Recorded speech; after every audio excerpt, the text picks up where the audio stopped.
Thanks, Gary. You're listening to Search the Scriptures Daily, a program in which we encourage everyone who desires to know God's truth to look to God's Word for all that is essential for salvation and living one's life in a way that is pleasing to Him. In this first segment of our program, we're discussing Dave Hunt's book, Seeking and Finding God, a book that he wrote primarily as a follow-up to send to people that he met on airplanes or in other places where serious conversations really about God developed with those who seemed to be truly seeking after God. And Dave, you write in chapter 4, I'll quote, "It is astonishing how many millions of otherwise seemingly intelligent people are willing to risk their eternal destiny upon less evidence than they would require for buying a used car." Is that the case? Well, most people, sometimes there are careless people. Of course, the used car salesman can talk you into things, tell you some lies and so forth, misrepresentations. I have a friend who just bought a business and somehow didn't look carefully enough, and it was all misrepresented. And now he's consulting a lawyer. How do you get out of it? But if you head into eternity and you've been believing lies, I don't know, there's no lawyer out there that you can consult. In fact, it's your fault. So, Tom, I meet people all the time that, like this. One of the arguments I would use with them is, well, you're a businessman, you're intelligent, you went to school, you planned your career, you took your major, and you took your training, and now you're looking to advance in your career, and one day you're heading for retirement, you hope. What have you done about when retirement ends in death? That's an embarrassing question. A little silence. Well, I haven't looked that far ahead. Well, you might consider it, because I can tell you better than most people I sit next to, because I'm so much older. It just goes. I don't know where. And Tom, you got, 18 years to catch up on me, something like that. Mm-hmm. But I'm sure you would say, where did it go? Sure. I can't even remember.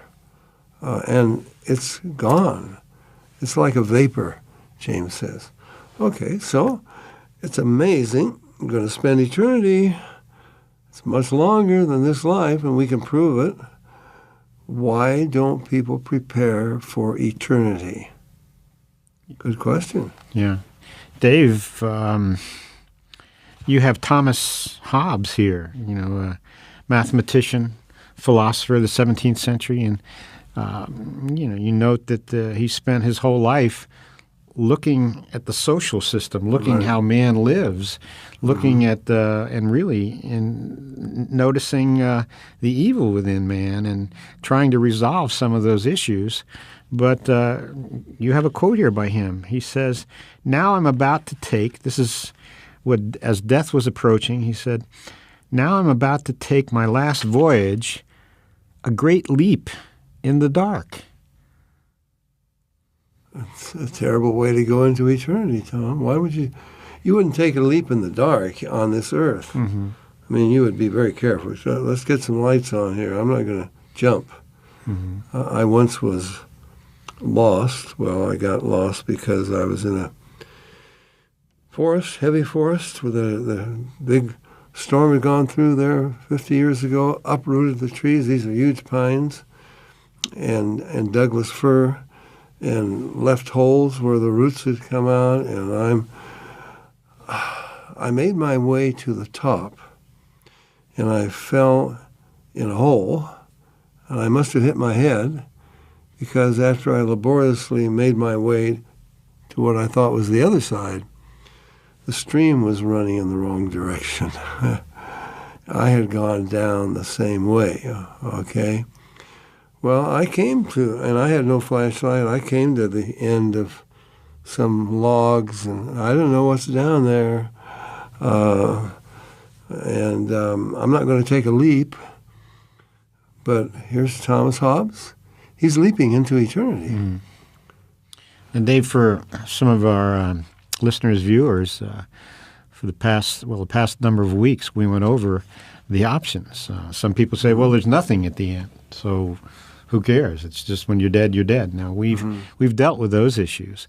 But then I think we've established, yes, there is an eternity in front of every living being. Mm-hmm. So, but Dave, what about people who say, well, I've got my religion to fall back on.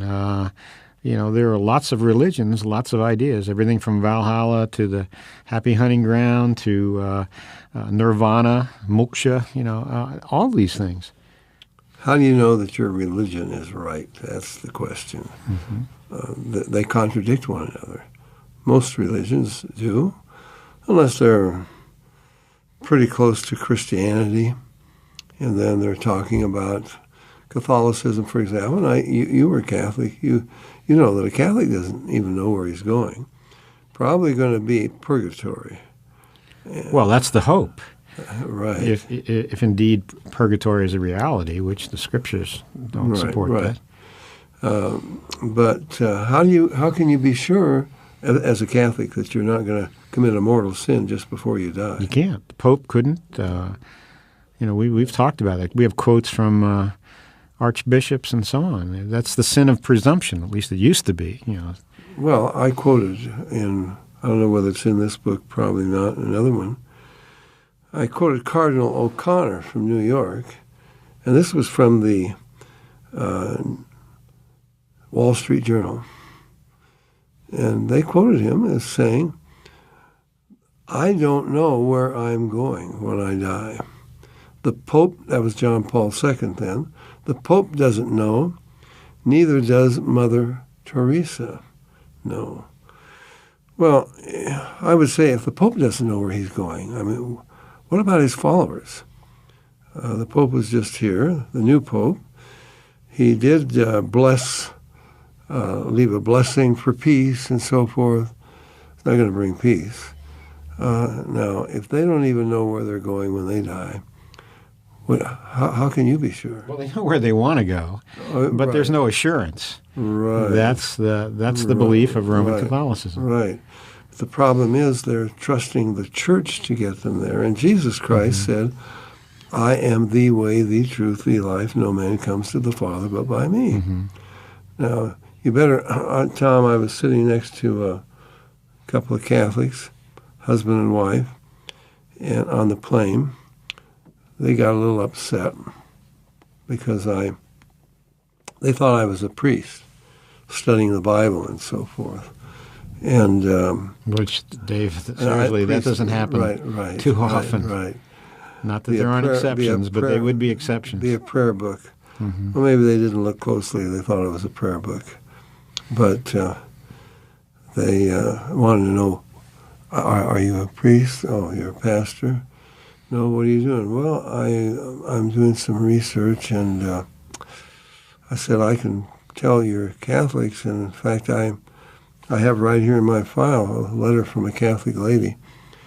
Well, she'd been married for 30 years. They had 5 children. Her husband divorced her, and he got an annulment. And I said, your church gives 60-some thousand annulments a year. Now, if they can't tell the difference between a divorce and an annulment, and they make exceptions for certain people, how can you be sure that they're right when they tell you how to get to heaven? And you could also say, and they were angry. Okay, we don't want to talk about this anymore. It's like a person says, don't confuse me with facts, my mind is made up. It's a very uncomfortable subject, and death is very uncomfortable for a lot of people.